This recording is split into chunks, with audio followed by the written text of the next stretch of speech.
ఒకవైపు చూసారా, మొన్న నేను చీఫ్ ఎలక్షన్ కమిషనర్ గారికి 2 సార్లు కలిసి పర్సనల్ కంప్లైంట్ ఇచ్చాను. దేని కొరకు? ఒకటి, చంద్రబాబు నాయుడు గారు ఉన్న 3.5 కోట్ల డాటాని ప్రైవేట్ కంపెనీకి ఇవ్వడం చరిత్రలో లేదు ఇక్కడ.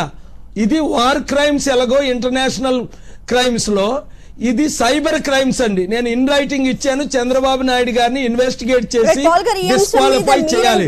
ప్రపంచంలో ఎక్కడైనా చేస్తారు, మన దేశంలో చేస్తారో లేదో తెలీదు.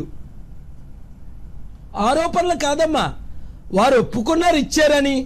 చంద్రబాబు నాయుడు గారు డాటా ఇచ్చారని వారే ఒప్పుకున్నారు, నేను ఆరోపించట్లేదు. ఎందుకు ఇచ్చారో చెప్పాలని ఎలక్షన్ కమిషనర్ గారికి ఈ నెల 11వ తారీఖున, మార్చి 11వ తారీఖుని నేను మా ట్రెజరర్ కలిసి ఫిర్యాదు ఇచ్చాం. మీ మీడియా రిపోర్ట్ అంతగా చేయలేదు, కానీ ఫిర్యాదు ఇవ్వడం జరిగింది. అలాగే జగన్ ఫార్మ్ 7 వాడుకుంటూ 56 లక్షల మంది ఓట్లని గల్లంతు చేశాడు ఆయన. ఏంటమ్మా ఎంత ఘోరమా? జగనేమో 3 లక్షల కోట్లు దోచుకున్నారని చంద్రబాబు నాయుడు గారు అంటున్నారు. చంద్రబాబు నాయుడు గారు చక్రవర్తి 6 లక్షల కోట్లు దోచుకున్నారని బుక్కే రాశారు చంద్రబాబు నాయుడు గారు. వివేకానంద రెడ్డిని జగనే చంపించాడని చంద్రబాబు అంటున్నారు. అసలు చంద్రబాబు నాయుడు గారే చంపించారు వివేకానంద రెడ్డిని జగన్ అంటున్నారు.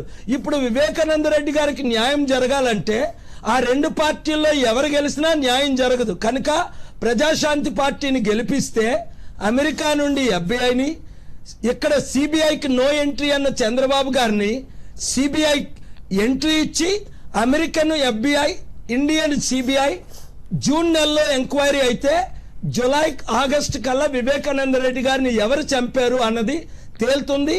ఇలాంటి హత్య రాజకీయాలు నేను తీవ్రంగా ఖండిస్తున్నాను.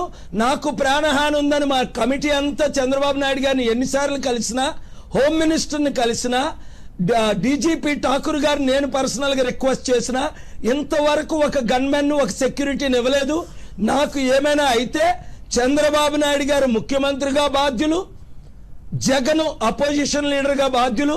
ప్రజాశాంతి పార్టీకి హెలికాప్టర్ గుర్తుకే మీరు ఓటు వేయాలని ప్రతి ఒక్కరు ఆంధ్రాని అమెరికా చేసే సత్తా నా ఒక్కరికే ఉందని మీకు తెలుసు. మీరు కూడా ఇన్సెక్యూర్ గా ఫీల్ అవుతున్నారా? కోట్లు తీర్చగలిగే బాధ్యత నా ఒక్కరికే ఉంది.